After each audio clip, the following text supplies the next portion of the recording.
शमशेर बहादुर सिंह हिंदी कविता के एकमात्र ऐसे कवि हैं जिन्हें कवियों के कवि होने का गौरव प्राप्त है। उनके अंतिम काव्य संग्रह का शीर्षक है काल तुझसे होड़ है मेरी। वे ताउम्र काल से होड़ लेने वाले अपराजित कवि हैं। काल तुझसे होड़ है मेरी, अपराजित तू, तुझ में अपराजित मैं वास करूं। वे जटिल अनुभवों के संवेदनशील कवि हैं। हिंदी के किसी भी अन्य कवियों की कविताओं से उनकी कविताएं नहीं मिलती। वे दृश्यों, घटनाओं एवं स्थितियों का प्रत्यक्षीकरण नितांत निजी तौर पर करते हैं और उनसे प्रभाव ग्रहण करते हैं।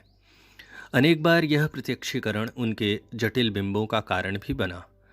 यह अकारण नहीं है कि अज्ञेय कहते हैं उनकी दृष्टि बिंबवादी दृष्टि रही और काव्य में भी उनका बल इसी पर रहा। लेकिन एक बात महत्वपूर्ण है कि वे ऐसे कवियों में से हैं जिन्होंने स्वयं को कभी दोहराया नहीं। वे वस्तुतः बेहद सजग और दुर्दांत आग्रहशील तथा समर्पित कवि रहे।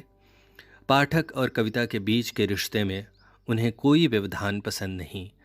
वे उन कवियों से बिल्कुल अलग हैं जो अति कथन, लाउडनेस को ही काव्य उपलब्धि मानते हैं।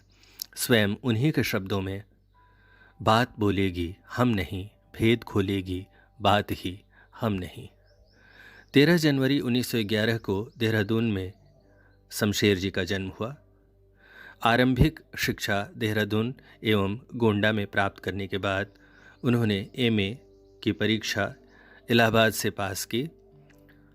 सुमित्रानंद पंत के रूपाभ के अतिरिक्त इन्होंने कहानी, माया और नया पथ के लिए भी सक्रिय संपादन सहयोग किया। 1977 में चुका भी हूँ नहीं मैं के लिए उन्हें साहित्य अकादमी पुरस्कार से सम्मानित किया गया। 1981 से 85 तक विक्रम विश्वविद्यालय के प्रेमचंद सृजन पीठ के अध्यक्ष पद का निर्वाह उन्होंने बहुत कुशलतापूर्वक किया। उनकी रचना यात्रा है 1952 में दूसरा सप्तक में कविताएं, 1959 में कुछ कविताएं, 1961 में कुछ और कविताएं, 1975 में चुका भी नहीं हूँ मैं, 1980 में इतने पास अपने, 1981 में बात बोलेगी एवं 1988 में काल तुझसे होड़ है मेरी। शमशेर की कविताओं पर दुरूहता का आरोप लगाया जाता है, लेकिन उनकी कविताएं निराला के काव्यलोक की तरह ही हैं। उन कविताओं पर भी अपने समय में दुरूहता का आरोप लगाया गया था। रामचंद्र शुक्ल जैसे बड़े आलोचक निराला के प्रति संवेदनशील नहीं रहे। शमशेर की कविताओं के लिए नए और सामर्थ्यशील भाष्य की आवश्यकता अभी भी बनी हुई है। जैसा कि विश्वनाथ त्रिपाठी कहते हैं, निराला को रामविलास शर्मा और त्रिलोचन शास्त्री मिले, जिन्होंने साधना द्वारा निराला की कविताओं को स्पष्ट किया। शमशेर की कविताओं को भी ऐसे साधक मिलने चाहिए। शमशेर काव्य को अर्थ मीमांसा का विषय बनाना चाहिए। उनके अर्थ पर बहस होनी चाहिए। ज़्यादा अच्छा हो कि यह काम वे लोग अपने हाथों में ले जो अध्यापकीय आलोचना से गुरेज करते हैं। कहीं कोई ऐसी ठोस जमीन ज़रूर है जिससे निराला और शमशेर का रिश्ता बनता है। निराला के प्रति कविता में शमशेर कहते हैं, भूल कर जब जब राह भटका मैं, तुम्हीं जल के हे महाकवि, सघनतम की आंख बन मेरे लिए। शमशेर की प्रेम कविताएं अपरिचित सौंदर्य का साक्षात्कार कराती हैं। पारंपरिक नक्शिक वर्णन से अलग उनकी कविताएं रीति विरुद्ध पाठ का आह्वान करती हैं। ओह, तुम्हारे दांतों से जो दूब के तिनके की नोक उस पिकनिक में चिपकी रह गई थी, आज तक मेरे नींद में गड़ती है। रामविलास शर्मा शमशेर को शारीरिक सौंदर्यबोध का कवि मानते हैं और उनके रूप सौंदर्य पर मोहित होते हैं। अपने किसी भी समकालीन कवि की अपेक्षा उनमें उर्दू भाषा साहित्य का गहरा संस्कार उपस्थित है। वे बजाबता गज़ल कहते हैं। यह दुखद है कि उर्दू अदीबों के बीच उनकी चर्चा नहीं मिलती, जबकि उर्दू व्यवहार और संवेदना दोनों ही दृष्टियों से उनकी गज़लें बेहद महत्वपूर्ण हैं। वे सदैव एक विशिष्ट सौंदर्यबोध की तलाश में रहे। वही उम्र का एक पल कोई लाए, तड़पती हुई सी गज़ल कोई। आइए एमए हिंदी के चौथे सेमेस्टर में शामिल छायावादोत्तर प्रतिनिधि कवि और उनकी कविताएं संग्रह से शमशेर बहादुर सिंह की कविता उषा पढ़ते हैं। उषा कविता पढ़ने के बाद उसके बिंबों, उसकी भाषा एवं कविता से संबंधित उन सभी सरोकारों को समझने का प्रयास करेंगे जो कविता से प्रकट है। पहले कविता पढ़ते हैं। उषा। प्रात नभता बहुत नीला शंख जैसे, प्रात नभता बहुत नीला शंख जैसे, भोर का नभ राख से लीपा हुआ चौका, अभी गीला पड़ा है। बहुत काली सिल जरा से लाल केसर से, कि जैसे धुल गई हो स्लेट पर, या लाल खड़िया चाक मल दी हो किसी ने, नील जल में या किसी की गौर झिलमिलाती देह जैसे हिल रही हो, और जादू टूटता है इस उषा का, अब सूर्योदय हो रहा है।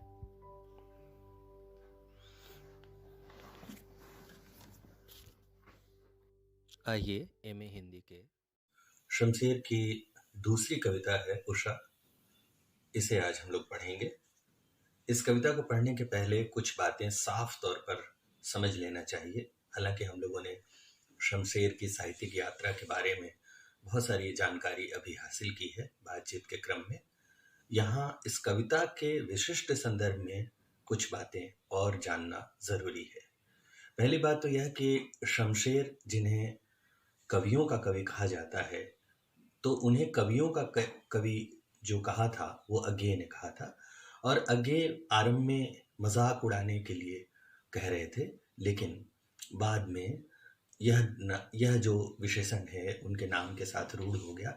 दरअसल अज्ञे जब कवियों का कवि कह रहे थे तो इसका मतलब था कि शमशेर के बिंब इतने संश्लिष्ट थे, यानी शमशेर के बिंब इस कदर आपस में मिले हुए थे कि उन्हें समझ पाना बहुत मुश्किल काम था। कहा जाता था कि कोई कवि ही उनकी कविता को समझ सकता है, आम पाठक नहीं। लेकिन जब काम हुए और यह पाया गया कि उनकी कविताओं के बिंबों को यदि सावधानी पूर्वक खोला जाए, पढ़ने की कोशिश की जाए, तब वे ज़्यादा बेहतरीन ढंग से समझ में आते हैं। तो शमशेर चित्रकला के भी जो विशेषज्ञ थे, चित्रकला से भी जुड़े हुए थे, तो रंगों की बहुत बारीक जानकारी शमशेर के यहाँ दिखाई पड़ती है। यही कारण है कि रंग बिंबों का वे बहुत खूबसूरत प्रयोग करते हैं। इस कविता में भी आप देखेंगे कि रंग बिंबों का कैसा सघन प्रयोग शमशेर करते हुए नजर आ रहे हैं। गिरजा कुमार माथुर की कविता है भोर एक लैंडस्केप, या फिर एक और कविता हम लोग सुबह की याद कर सकते हैं, अज्ञे की कविता है। आगे की कविता का शीर्षक है बावरा अहेरी। ये दोनों कविताएं भी बड़ी मशहूर हुआ करती थी, लेकिन इन दोनों कवियों से अलग शमशेर की यह कविता अपने आस्वाद के लिए आमंत्रित करती है। इसमें रंग बिंबों का जो सधा हुआ प्रयोग है वही इस कविता की ताकत है। आइए कविता देखते हैं। प्रात नभथा बहुत नीला शंख जैसे। अब आसमान की बात कह रहे हैं, सुबह के आसमान की बात कर रहे हैं, और इसके लिए जिस रंग बिंब का प्रयोग कर रहे हैं वह देखिए क्या है, नीला शंख। यानी शंख जैसे नीला हो उसी तरह का आसमान नजर आ रहा था। अल सुबह की बात है, यानी सुबह के सूरज की लालिमा अभी आसमान के क्षितिज के उस ओर उतरी भी नहीं थी, उसके पहले का आसमान है, बिल्कुल नीला। तो इसके लिए शमशेर कहते हैं सुबह का आसमान कैसा था, बहुत नीले शंख की तरह था। उसके बाद आगे कहते हैं भोर का नभ राख से लीपा हुआ चौका। अब देखिए सुबह अपने गंतव्य की ओर बढ़ रही है, और नीले शंख के बाद जो दूसरा बिंब प्रयोग में ला रहे हैं वह है राख से लीपा हुआ चौका। अब सुबह के आसमान की बात करें, नीले से वह फिर किस ओर बढ़ रहा है, लीपे हुए चौके की तरह। गांव के बारे में जो लोग जानते हैं उन्हें मालूम है कि गांव के आंगन को और रसोई को राख से जब लीपा जाता है तो किस तरह का रंग वहां नजर आता है। तो राख से लीपा हुआ चौका यानी नीले से थोड़ा कम नीले की तरफ बढ़ता हुआ ये जो सुबह है उस तरफ बढ़ रही है, नीले से राख से लीपे हुए रंग की तरह। तो पहला बिंब नीला शंख, दूसरा बिंब राख से लीपा हुआ चौका। अब और आगे बढ़ रहे हैं, अभी गीला पड़ा है। राख से लिपे हुए चौके के बारे में कह रहे हैं कि अभी गीला पड़ा है, यानी उसमें एक ताजगी है। गीला यानी सांद्रता। सांद्रता का प्रयोग कब किया जाता है? जब हम किसी संवेदना के सूखेपन को नहीं, उसकी गहराई को प्रकट करने के लिए, उसमें ऊष्मा को समझने के लिए, उसकी आत्मीयता को समझने के लिए रिश्तों की जो एक गीलापन की बात की जाती है, तो वो कह रहे हैं कि आसमान का जो रंग है वो कैसा है? वो राख से लिपे हुए चौके की तरह अभी गीला पड़ा है। गीला शब्द बहुत महत्वपूर्ण है और रिश्ते की गहराई को समझने के लिए, चाहे मनुष्य और प्रकृति का रिश्ता ही क्यों ना हो, उसके लिए वो गीले विशेषण का प्रयोग करते हैं। उसके बाद आगे पढ़ते हैं, बहुत काली सिल जरा से लाल केसर के जैसे धुल गई हो।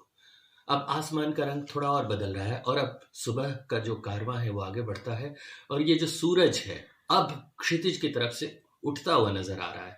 तो शमशेर कह रहे हैं कि जैसे सिलबट्टे पर, सिल पर घरों में सिल होता है, उस पर बट्टे से कोई केसर पीसे, यानी हल्की सी लालिमा, उस रंग से तुलना कर रहे हैं सुबह के क्षितिज के उस पार से उगने वाले सूरज के, और कह रहे हैं कि बहुत काली सिल जरा से लाल केसर के जैसे धुल गई हो। एकदम काली सिल हो और हल्के से लाल केसर से आप सुबह के सूरज को यदि देखती हैं तो आपको यह दिखाई पड़ता है कि सूरज क्षितिज के उस पार से कैसे उगता हुआ नजर आता है।